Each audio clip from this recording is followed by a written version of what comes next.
ಒಂದಾನೊಂದು ಕಾಲದಲ್ಲಿ ರಾಮು ಅನ್ನೋ ಒಬ್ಬ ಬಡ ವ್ಯಕ್ತಿ ತನ್ನ ಮಗಳು ವೈಶಾಲಿ ಜೊತೆ ವಾಸವಾಗಿರ್ತಿದ್ದ. ರಾಮುಗೆ ಈಗ ತುಂಬಾನೇ ವಯಸ್ಸಾಗಿತ್ತು. ವಯಸ್ಸಿಗೆ ಬಂದ ಮಗಳ ಬಗ್ಗೆ ಅವನ್ಗೆ ತುಂಬಾ ಚಿಂತೆ ಇರ್ತಿತ್ತು. ಅಪ್ಪ, ಔಷಧಿ ಕುಡೀರಿ. ಮಗಳೇ, ನನ್ನನ್ನ ಕ್ಷಮಿಸ್ಬಿಡು. ನನ್ಗೆ ಹುಷಾರಿಲ್ದಿದ್ದ ಕಾರಣ ನಿನ್ಗೋಸ್ಕರ ಯಾವುದೇ ಸಂಬಂಧ ಹುಡ್ಕಕ್ ಆಗ್ತಿಲ್ಲ. ಇಷ್ಟು ವರ್ಷಗಳ ಕಾಲ ನಾನು ಜನರ ಮನೆಯಲ್ಲಿ ಮನೆ ಆಳಾಗಿ ಕೆಲಸ ಮಾಡ್ತಿದ್ದೆ. ಅದೇ ಸಮಯ ನಾನು ನಿನ್ಗೋಸ್ಕರ ಯಾವುದೇ ಸಂಬಂಧ ಹುಡುಕಿದಿದ್ರೆ ಇವಾಗ ತುಂಬಾ ಸಂತೋಷವಾಗಿರ್ಬೋದಿತ್ತು. ಅಪ್ಪ, ನೀವ್ ನನ್ ಮದ್ವೆ ಬಗ್ಗೆ ಯಾಕೆ ಇಷ್ಟೊಂದೆಲ್ಲ ಯೋಚನೆ ಮಾಡ್ತೀರಾ?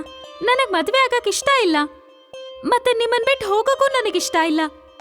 ಒಂದಿನ ವೈಶಾಲಿ ಬಾವಿಯಿಂದ ನೀರ್ ತರೋಕ್ ಹೋಗ್ತಾಳೆ. ಅವಳು ವಾಪಸ್ ಬಂದಾಗ ತನ್ನ ತಂದೆ ಉಸಿರಾಡ್ತಾ ಇರೋದಿಲ್ಲ ಅಂತ ಅವಳು ನೋಡ್ತಾಳೆ. ಅಪ್ಪ, ಅಪ್ಪ, ಕಣ್ ತೆಗಿರಿ. ನೀವ್ ನನ್ನನ್ನ ಹೀಗೆ ಬಿಟ್ಟು ಹೋಗೋ ಹಾಗಿಲ್ಲ ಅಪ್ಪ. ರಾಮು ತನ್ನ ಪಕ್ಕದಲ್ಲೇ ತನ್ನ ಪೇಟನ ಇಟ್ಟಿದ್ರು. ಮತ್ತೆ ಪೇಟದ ಕೆಳಗೆ ಒಂದು ಪತ್ರ ಇತ್ತು. ಮಗಳು ಆ ಪತ್ರನ ಓದ್ತಾಳೆ. ಮಗಳೇ, ನಿನಗ್ ಕೊಡಕ್ಕೆ ನನ್ನ ಹತ್ರ ಏನೂ ಉಳ್ದಿಲ್ಲ.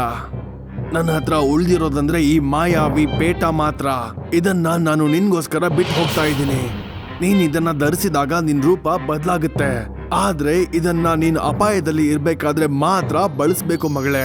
ಆದ್ರೆ ಒಂದ್ ಮಾತನ್ನ ನೆನ್ಪಲ್ಲಿಟ್ಕೋ ಮಗಳೇ, ಈ ಮಾಯಾವಿ ಪೇಟದ ಶಕ್ತಿ ಬರೀ ದಿನದ ಬೆಳಕಿನಲ್ಲಿ ಮಾತ್ರ ಕೆಲಸ ಮಾಡೋದು. ಹೇ ಚಮತ್ಕಾರಿ ಪೇಟ, ದಯವಿಟ್ಟು ನನ್ನನ್ನ ನನ್ನ ತಂದೆ ಹಾಗೆ ಮಾಡು. ವೈಶಾಲಿ ರಾಮು ಆಗ್ತಾಳೆ. ಕೆಲ ದಿನಗಳಾದ್ಮೇಲೆ ವೈಶಾಲಿ ಮನೆಯಲ್ಲಿ ಎಲ್ಲಾ ವಸ್ತುಗಳು ಖಾಲಿಯಾಗತ್ತೆ. ಅವಳ ಹತ್ರ ಹಣನೂ ಇರೋದಿಲ್ಲ. ಈಗ ನಾನೇನ್ ಮಾಡ್ಲಿ? ಈ ಚಮತ್ಕಾರಿ ಪೇಟ ಬರೀ ರೂಪ ಬದಲಾಯಿಸುತ್ತೆ. ದುಡ್ಡಂತೂ ಕೊಡಕ್ಕಾಗಲ್ಲ. ನಾನೆಲ್ಲಾದ್ರೂ ಕೆಲ್ಸ ಹುಡ್ಕೊಂಡು ಹೋಗ್ಬೇಕು. ಆದ್ರೆ ಒಬ್ಬ ಹುಡುಗಿಗೆ ಯಾರ್ ಕೆಲ್ಸ ಕೊಡ್ತಾರೆ? ಅದಕ್ಕೆ ನಾನು ಹುಡುಗನ್ ರೂಪ ತಗೋತೀನಿ. ವೈಶಾಲಿ ಹುಡುಗನ್ ರೂಪಾನ ತಗೊಳ್ತಾಳೆ ಮತ್ತೆ ಕೆಲ್ಸ ಹುಡ್ಕೊಂಡು ಹೋಗ್ತಾಳೆ. ವೈಶಾಲಿ ಹುಡುಕ್ತಾ ಹುಡುಕ್ತಾ ಸೀತಾನಗರಕ್ಕೆ ಬರ್ತಾಳೆ. ಇಲ್ಲಿ ಕೇಳಿ, ನಿಮ್ಗೆ ಕೆಲ್ಸಕ್ಕಾಗಿ ಯಾವ್ದಾದ್ರು ಮನುಷ್ಯನ ಅಗತ್ಯ ಇದೆಯಾ? ಏನಿನ್ ಹೆಸರು? ನನ್ನ ಹೆಸರು ವಿಶಾಲ್ ಅಂತ. ವೈಶಾಲಿಗೆ ತುಂಬಾನೇ ದೊಡ್ಡ ಬಟ್ಟೆ ವ್ಯಾಪಾರಿ ಹತ್ರ ಕೆಲ್ಸ ಸಿಗತ್ತೆ. ವೈಶಾಲಿ ತುಂಬಾನೇ ಕಷ್ಟಪಟ್ಟು ಕೆಲ್ಸ ಮಾಡ್ತಾಳೆ ಮತ್ತೆ ಅಂಗಡಿಗೆ ಬರ್ತಿದ್ದ ಅಷ್ಟು ಗ್ರಾಹಕರ ಹತ್ರ ತುಂಬಾ ಗೌರವದಿಂದ ನಡ್ಕೋತಾಳೆ. ವಿಶಾಲ್ ಯಾವಾಗಿಂದ ನನ್ನ ಅಂಗಡಿಗೆ ಬಂದೋ ಆವಾಗಿಂದ ನನ್ನ ವ್ಯಾಪಾರ ತುಂಬಾನೇ ಹೆಚ್ಚಾಗಿದೆ. ಅವನ್ ಸಂಬಳ ಈಗ ಡಬಲ್ ಮಾಡ್ಬೇಕು. ವೈಶಾಲಿ ತುಂಬಾನೇ ಹುಷಾರಾಗಿ ಸೂರ್ಯ ಮುಳುಗೋಕು ಮುಂಚೆ ಅಂಗಡಿ ಬಿಟ್ಟು ಮನೆಗೆ ವಾಪಸ್ ಬರ್ತಿದ್ಲು. ಯಾಕಂದ್ರೆ ಸೂರ್ಯ ಮುಳುಗ್ತಿದ್ದ ಹಾಗೆ ಪೇಟ ತನ್ನ ಶಕ್ತಿಯನ್ನ ಕಳ್ಕೊಳ್ತಾ ಇತ್ತು ಮತ್ತೆ ಅವಳು ತನ್ನ ನಿಜವಾದ ರೂಪಕ್ಕೆ ವಾಪಸ್ ಬರ್ತಿದ್ಲು. ಕೆಲ ತಿಂಗಳು ತುಂಬಾನೇ ಎಲ್ಲಾನು ಚೆನ್ನಾಗಿ ನಡೀತಿತ್ತು. ವೈಶಾಲಿನೂ ತುಂಬಾ ಚೆನ್ನಾಗಿ ದುಡಿತಾ ಇದ್ಲು. ಆದ್ರೆ ಎಡವಟ್ ಯಾವಾಗಾಯ್ತು ಅಂತಂದ್ರೆ ವ್ಯಾಪಾರಿಗಳ ಮಗಳು ವಿಶಾಲ್ನ ಇಷ್ಟಪಟ್ಟಾಗ. ವ್ಯಾಪಾರಿಗಳ ಮಗಳು ಸಂಧ್ಯಾ ಅಂಗಡಿಗೆ ತನ್ನ ತಂದೆಗೆ ಊಟ ಕೊಡೋದಕ್ಕೆ ಬರ್ತಾ ಇದ್ಲು. ವಿಶಾಲ್, ನೀನ್ ಊಟ ಮಾಡದ್ಯಾ? ಹೌದು, ನಾನ್ ಮನೇಲೆ ತಿನ್ಬಿಟ್ ಬರ್ತೀನಿ. ಆಮೇಲೆ ವಾಪಸ್ ಹೋಗಿ ಮತ್ತೆ ಮನೇಲೆ ತಿಂತೀನಿ. ನಿಂಗ್ ಬೇಕು ಅಂತಂದ್ರೆ ನಾನ್ ನಿನಗೂನು ಅಡ್ಗೆ ಮಾಡ್ಕೊಂಡ್ ತಗೊಂಡ್ ಬರ್ತೀನಿ. ನೀನಿವತ್ತು ನಮ್ ಜೊತೆ ನಮ್ ಮನೆ ನೋಡೋಕೆ ಬರ್ತ್ಯಾ? ಇಲ್ಲ, ನಾನೀಗ ಬರಕ್ಕಾಗಲ್ಲ. ಯಾಕಂದ್ರೆ ಅಂಗಡಿಯಲ್ಲಿ ಕಸ್ಟಮರ್ಸ್ ಬರ್ತಾನೆ ಇರ್ತಾರೆ. ಹೋಗು ವಿಶಾಲ್, ಕಸ್ಟಮರ್ಸ್ ಅನ್ನ ನಾನ್ ನೋಡ್ಕೋತೀನಿ. ವ್ಯಾಪಾರಿಗೂನು ವಿಶಾಲ್ ತನ್ನ ಮಗಳನ್ನ ಮದ್ವೆ ಆಗ್ಲಿ ಅಂತ ಇಷ್ಟ ಆಯ್ತು. ಅವತ್ತು ವೈಶಾಲಿ ಸಂಧ್ಯಾಳ ಜೊತೆ ಅವಳ ಮನೆಗೆ ಹೋಗ್ಲೇಬೇಕಾಯ್ತು. ವ್ಯಾಪಾರಿಗಳ ಮನೆ ತುಂಬಾ ದೊಡ್ಡದಾಗಿತ್ತು. ಮನೆ ನೋಡ್ತಾ ನೋಡ್ತಾ ಸಂಜೆನೆ ಆಗೋಯ್ತು. ಸೂರ್ಯ ಇನ್ನೇನು ಮುಳುಗೋದ್ರಲ್ಲಿದ್ದ. ನಾನೀಗ ಹೋಗ್ಬೇಕು. ಆದ್ರೆ ನೀನೇನು ನನ್ ಪೂರ್ತಿ ಮನೆನ ನೋಡೇ ಇಲ್ಲ. ನಾನ್ ಮತ್ತೆ ಯಾವಾಗಾದ್ರೂ ಬರ್ತೀನಿ. ನಾನೀಗ ಹೋಗ್ಬೇಕಾಗತ್ತೆ. ನೀನಿವತ್ ರಾತ್ರಿ ಇಲ್ಲೇ ಉಳ್ಕೋಬಹುದು. ಇಲ್ಲ, ನಾನ್ ಹೋಗ್ಲೇಬೇಕು. ವೈಶಾಲಿ ಅಲ್ಲಿಂದ ಓಡೋಕ್ ಶುರು ಮಾಡ್ತಾಳೆ. ನೇರವಾಗಿ ತನ್ನ ಮನೆಗ್ ಬಂದು ನಿಲ್ತಾಳೆ.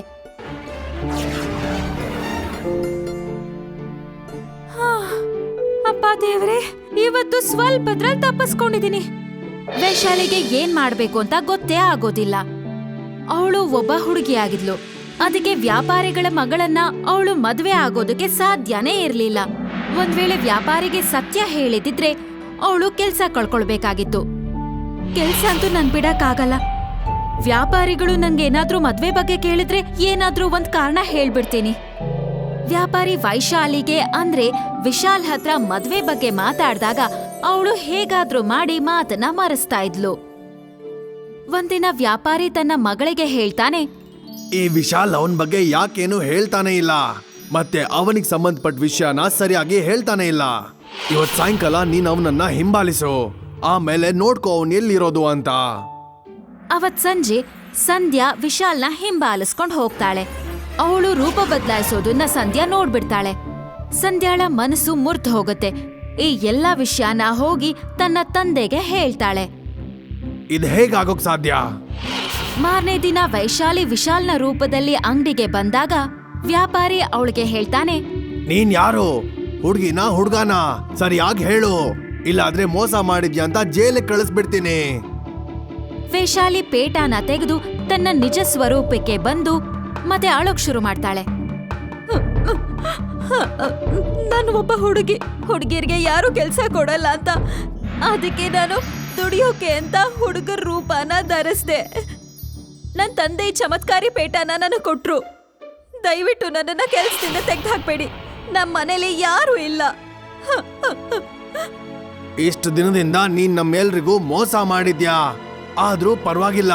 ನಿನ್ನವ್ರಂತ ನಿನ್ಗೆ ಯಾರು ಇಲ್ದಿದ್ರೆ ನಾನು ಇವತ್ತಿಂದ ಅನ್ಕೋತೀನಿ ನನ್ಗೆ ಇವತ್ತಿಂದ ಒಬ್ಳಲ್ಲ ಇಬ್ರು ಮಕ್ಳಿದ್ದಾರೆ ಅಂತ. ಆದ್ರೆ ಇವತ್ತಿಂದ ಈ ಮಾಯಾವಿ ಪೇಟನ ಉಪಯೋಗಿಸ್ಬೇಡ. ಮುಖ ಮುಚ್ಚಿರೋ ಸೊಸೆ.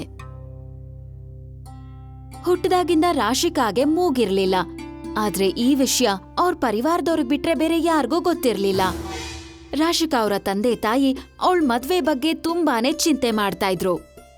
ಅಲ್ಲ, ಈ ಹುಡುಗಿ ಆ ದೇವ್ರಿಗಂತದ್ ಏನ್ ಮಾಡಿದ್ಲು? ಇವಳಿಗೆ ಮೂಗೇ ಇಲ್ವಲ್ಲ, ಈಗ ಇವಳ ಮದ್ವೆ ಹೇಗಾಗತ್ತೆ? ಅಮ್ಮ, ಇವಳಿಗಾಗಿ ನಾವು ಮೂಗಿಲ್ದಿರೋ ಹುಡುಗನ್ನೇ ಹುಡುಕ್ಬೇಕಾಗತ್ತೆ. ಮದುವೆ ಚಿಂತೆ ಏನು ಬೇಡ.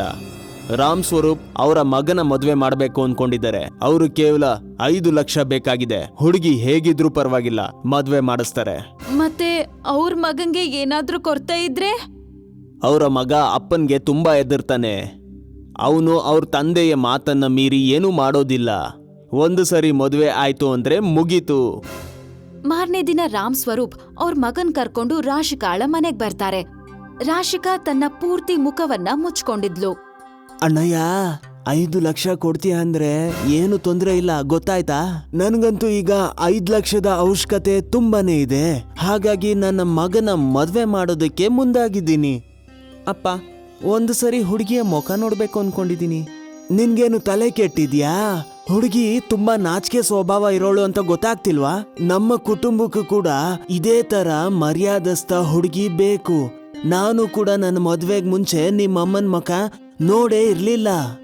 ರಾಶಿಕಾಳ ಮದುವೆ ರಾಮ್ ಸ್ವರೂಪ್ ಅವರ ಮಗ ರಮಣ್ ಜೊತೆ ನಡೆಯುತ್ತೆ.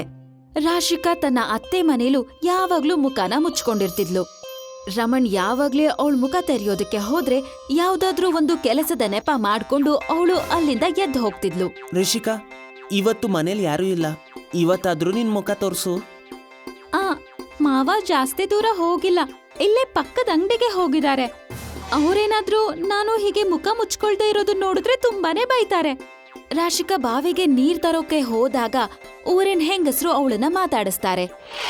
ಅಲ್ಲಮ್ಮ, ನೀನು ಈ ಊರಿಗೆ ಬಂದು ಎಷ್ಟು ದಿನ ಆಗಿದೆ, ಇದುವರೆಗೂ ಯಾರು ನಿನ್ ಮುಖಾನೇ ನೋಡಿಲ್ಲ. ಅಷ್ಟೊಂದ್ ಯಾಕೆ ನಾಚ್ಕೋತೀಯ ನೀನು? ಅದು ಹೊಸ್ದಾಗ್ ಮದ್ವೆ ಆಗಿದ್ದೀನಿ, ಅದ್ ಹೇಗ್ ಮುಖ ತೆಕ್ಕೊಂಡು ಓಡಾಡ್ಲಿ? ನಮ್ಮ ಅಪ್ಪ ಅಮ್ಮ ನನಗ್ ನಾಚಿಕೆ ಇಲ್ದೆ ಓಡಾಡೋಕೆ ಹೇಳ್ಕೊಟ್ಟೇ ಇಲ್ಲ. ಊರಿನ ಜನ ಎಲ್ಲ ರಮಣನ ರೇಗಿಸ್ತಾರೆ. ಅರೆ ರಮಣಣ್ಣ, ಈ ಜನ್ಮದಲ್ಲಾದ್ರೂ ನಿನ್ ಹೆಂಡತಿಯ ಮುಖ ನೋಡೋ ಭಾಗ್ಯ ನಿನ್ಗಿದ್ಯಾ ಇಲ್ವಾ? ಅರೆ, ನನ್ಗೆ ಏನೋ ಇದ್ರಲ್ಲಿ ಅನುಮಾನ ಇದೆ ಅನ್ನಿಸ್ತಿದೆ. ಗಂಡನ್ಗೆ ಮುಖ ತೋರಿಸ್ಲೇಬೇಕು, ಆದ್ರೂ ಇಷ್ಟು ದಿನ ಆದ್ರೂ ಯಾಕೆ ಅವಳ ಮುಖನ ಮುಚ್ಚೆ ಇಟ್ಟಿದ್ದಾಳೆ? ಊರವ್ರ ಮಾತೆಲ್ಲ ಕೇಳದ್ಮೇಲೆ ರಮಣನ್ಗೂ ಅನುಮಾನ ಹುಟ್ಟುತ್ತೆ. ಇವತ್ತು ನಾನ್ ಮನೆಗೋಗಿ ರಶಿಕಾ ಮುಖ ನೋಡೇ ನೋಡ್ತೀನಿ. ರಮಣ್ ಅವತ್ ರಾತ್ರಿ ನಿದ್ರೆ ಮಾಡೋ ನಾಟಕ ಮಾಡ್ತಾನೆ, ಆದ್ರೆ ನಿದ್ರೆ ಮಾಡೋದಿಲ್ಲ. ರಾಶಿಕಾ ಗಾಢವಾಗಿ ನಿದ್ರೆ ಮಾಡಿರೋದನ್ನ ನೋಡ್ದಾಗ ಅವನು ರಾಶಿಕನ್ ಮುಖದ ಮೇಲಿದ್ದ ಬಟ್ಟೆಯನ್ನ ತೆಗಿತಾನೆ. ಅದನ್ನ ನೋಡಿದ ತಕ್ಷಣ ರಮಣ್ಗೆ ಆಘಾತ ಆಗುತ್ತೆ. ಅರೆ, ಇವಳಿಗಂತೂ ಮೂಗೇ ಇಲ್ಲ. ಇವ್ರ ಮನೆಯವರು ನನಗ್ ಮೋಸ ಮಾಡಿದ್ದಾರೆ. ಮಾರನೇ ದಿನ ರಮಣ್ ಎಲ್ಲಾ ವಿಷಯನೂ ತನ್ನ ತಂದೆಗೆ ಹೇಳ್ತಾನೆ. ಅಪ್ಪ, ನನ್ನ ಮದ್ವೆನ ಮೂಗಿಲ್ದಿರೋ ಹುಡುಗಿ ಜೊತೆ ಮಾಡಿದ್ದೀರಾ. ರಶಿಕಾಳ ಕುಟುಂಬದವರು ನಮ್ಗೆ ಮೋಸ ಮಾಡಿದ್ದಾರೆ.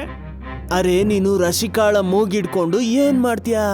ನಾನು ರಶಿಕಾಳ ಮನೆಯವ್ರ ಹತ್ರ ಈಸ್ಕೊಂಡಿರೋ ದುಡ್ಡು ಈಗ ಖರ್ಚು ಕೂಡ ಆಗಿದೆ. ಈಗ ನಿನ್ ಹೆಂಡತಿ ಹೇಗಿದ್ರು ಪರವಾಗಿಲ್ಲ, ಅವಳ ಜೊತೆನೆ ಬಾಳು. ಹೇಗಿದ್ರು ನೀನು ಕೆಲ್ಸ ಗಿಲ್ಸ ಅಂತ ಏನು ಮಾಡ್ತಿಲ್ಲ. ನಿನ್ಗೆ ಮದ್ವೆ ಆಗಿದ್ದೆ ದೊಡ್ಡ ವಿಷಯ. ಇಲ್ಲಾಂದ್ರೆ ಯಾರು ನಿನ್ನಂತ ಹುಡುಗನ್ಗೆ 5 ಲಕ್ಷ ಕೊಡ್ತಾರೆ? ರಮಣ್ ತನ್ನ ತಂದೆ ಹೇಳಿದ ಮಾತುಗಳನ್ನ ವಿರೋಧಿಸೋದಿಲ್ಲ. ಆದ್ರೆ ಮನ್ಸಲ್ಲಿ ನಿರ್ಧಾರ ಮಾಡ್ಕೋತಾನೆ ರಾಶಿಕನ್ ಬಗ್ಗೆ ಯಾವ ಭಾವನೆಗಳನ್ನು ಇಟ್ಕೊಳ್ಳೋದಿಲ್ಲ ಅಂತ. ನಾನ್ ಅಡ್ಗೆನೆಲ್ಲ ತಯಾರ್ ಮಾಡಿದೀನಿ, ಬನ್ನಿ ಊಟ ಮಾಡಿ. ನನ್ಗೇನು ನೀನು ಊಟ ಗೀಟ ಬೇಕಾಗಿಲ್ಲ. ನಿಧಾನವಾಗಿ ಈ ವಿಷಯ ಊರವ್ರಿಗೆಲ್ಲ ಗೊತ್ತಾಗತ್ತೆ, ರಮಣ್ಣನ ಹೆಂಡ್ತಿಗೆ ಮೂಗೇ ಇಲ್ಲ ಅಂತ. ಆಗ ರಮಣ್ ಮನೆಯಿಂದ ಹೊರಗ್ ಹೋಗೋದೇ ಕಷ್ಟ ಆಯ್ತು. ಯಾಕಂದ್ರೆ ಅವನು ಮನೆಯಿಂದ ಹೊರಗ್ ಹೋದಾಗೆಲ್ಲ ಜನ ಅವನನ್ನ ನೋಡಿ ಆಡ್ಕೊಂಡ್ ನಗ್ತಿದ್ರು. ರಮಣ, ನಿನ್ ಹೆಂಡತಿ ಖಂಡಿತವಾಗ್ಲೂ ಹೋದ್ ಜನ್ಮದಲ್ಲಿ ರಾವಣನ ತಂಗಿ ಶೂರ್ಪನಖಿ ಆಗಿದ್ಲು ಅನ್ಸುತ್ತೆ. ಯಾವ ಜನ್ಮದ ಪಾಪನೋ ನಿನಗೆ ಮೂಗಿಲ್ದಿರೋ ಹೆಂಡತಿ ಸಿಕ್ಕಿದಾಳೆ. ನಾನು ನನ್ನ ಮಗನ್ಗೆ ಮದುವೆ ಮಾಡಿದೆ. ತುಂಬಾ ಸುಂದರವಾದ ಸೊಸೆ ಬಂದಿದ್ದಾಳೆ ನಮ್ಮ ಮನೆಗೆ. ರಾತ್ರಿ ರಮಣ ಮನೆಗ್ ವಾಪಸ್ ಬಂದಾಗ ರಾಶಿಕಾ ಅವನ್ಗೆ ಹೇಳ್ತಾಳೆ, ನಾನ್ ನಿಮ್ಮನ್ನ ಕ್ಷಮೆ ಕೇಳ್ತೀನಿ. ನನಗೆ ಮೂಗಿಲ್ಲ, ಆದ್ರೆ ಮನೆ ಕೆಲಸದೊಳಾಗಿ ನನ್ನನ್ನ ನಿಮ್ ಮನೇಲಿ ಇಟ್ಕೊಳ್ಳಿ. ನಾನು ನಿಮ್ ಸೇವೆ ಮಾಡ್ತೀನಿ. ನನಗೆ 2 ಹೊತ್ತು ಊಟ ಕೊಟ್ರೆ ಸಾಕು. ಮತ್ತೆ ನಾನ್ ನಿಮ್ ಕೋಣೆ ಒಳಗೂ ಬರೋದಿಲ್ಲ. ಎಲ್ಲಾದ್ರೂ ಒಂದ್ ಮೂಲೆಯಲ್ಲಿ ಇದ್ಬಿಡ್ತೀನಿ. ನನ್ನ ಕಣ್ಮುಂದೆ ನಿಂತ್ಕೋಬೇಡ. ನಿನ್ ಮುಖ ನೋಡ್ತಿದ್ರೆ ನನಗೆ ತುಂಬಾ ಕೋಪ ಬರ್ತಿದೆ. ರಾಶಿಕಾ ಮನೆ ಬಿಟ್ಟು ಹೊರಟೋಗ್ತಾಳೆ. ಕೆಲವು ದಿನಗಳಾದ್ಮೇಲೆ ಇಡೀ ಜಗತ್ನಲ್ಲಿ ಒಂದು ಮಹಾಮಾರಿ ಕಾಯಿಲೆ ಶುರುವಾಗತ್ತೆ. ಆ ಕಾಯಿಲೆಯ ಕೀಟಾಣುಗಳು ಮೂಗಿನ ಮೂಲಕ ಶರೀರದ ಒಳಗೆ ಪ್ರವೇಶವಾಗ್ತಿತ್ತು. ರಮಣ್ ಮತ್ತೆ ಅವರ ಪರಿವಾರ ಕೂಡ ಮಹಾಮಾರಿಗೆ ತುತ್ತಾದ್ರು. ರಾಶಿಕಾಗೆ ಮೂಗಿಲ್ದೇ ಇರೋದ್ರಿಂದ ಅವಳು ಬಚಾವಾದ್ಲು. ರಮಣ್ಗೆ ಹುಷಾರಿಲ್ಲ ಅಂತ ರಾಶಿಕಾಗೆ ಗೊತ್ತಾದ ತಕ್ಷಣ ಅವಳು ಕೂಡ್ಲೆ ತನ್ನ ಅತ್ತೆ ಮನೆಗ್ ಬರ್ತಾಳೆ. ಅವಳು ರಮಣ್ಗೆ ಮತ್ತೆ ಅವನ ಪೂರ್ತಿ ಪರಿವಾರಕ್ಕೆ ತುಂಬಾ ಸೇವೆ ಮಾಡ್ತಾಳೆ.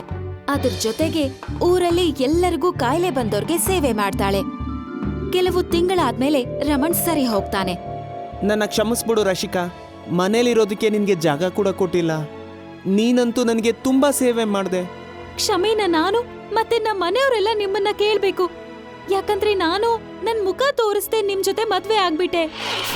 ಊರಿನ ಮುಖ್ಯಸ್ಥರು ರಾಶಿಕಾಗೆ ಸನ್ಮಾನ ಮಾಡ್ತಾರೆ. ಯಾಕಂದ್ರೆ ಅವಳು ಮಹಾಮಾರಿ ಕಾಯಿಲೆ ಬಂದವ್ರಿಗೆಲ್ಲ ತುಂಬಾ ಸೇವೆ ಮಾಡಿರ್ತಾಳೆ. ಈಗ ರಮಣ್ ರಾಶಿಕಾ ಜೊತೆ ಖುಷಿಯಾದ ಜೀವನ ನಡೆಸ್ತಿದ್ದಾನೆ. ಯಾಕಂದ್ರೆ ಅವನು ಗೊತ್ತಾಗಿದೆ, ಏನೇ ನಡೆದ್ರೂನು ಅದು ಒಳ್ಳೇದಕ್ಕೆ ನಡೆಯುತ್ತೆ ಅಂತ. ಬೇರೆಯವ್ರ ತರ ರಾಶಿಕಾಗೂ ಏನಾದ್ರೂ ಮೂಗಿದ್ದಿದ್ರೆ ಅವಳು ಕಾಯಿಲೆಗೆ ತುತ್ತಾಗ್ಬೇಕಿತ್ತು. ಮತ್ತೆ ಅವ್ರನ್ನ ನೋಡ್ಕೊಳ್ಳೋದಕ್ಕೆ ಯಾರೂ ಇರ್ತಿರ್ಲಿಲ್ಲ.